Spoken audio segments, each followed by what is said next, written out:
بسم الله الرحمن الرحيم. ألم تر إلى الذين يزعمون أنهم آمنوا بما أنزل إليك وما أنزل من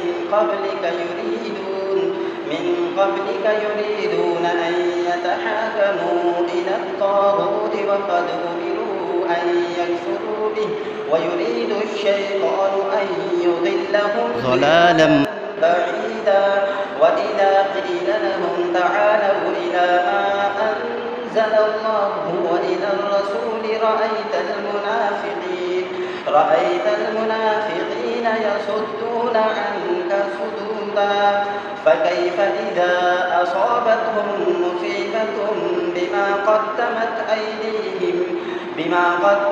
أيديهم ثم جاءوك يحلفون بالله إن أردنا إلا إحسانا وتوفيقا.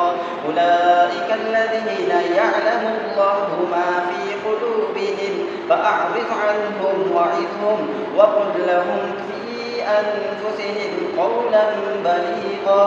وما أرسلنا من رسول إلا ليطاع بإذن الله ولو أنهم إذ ظلموا أنفسهم جاءوك فاستغفروا الله واستغفر لهم الرسول لوجدوا الله توابا رحيما.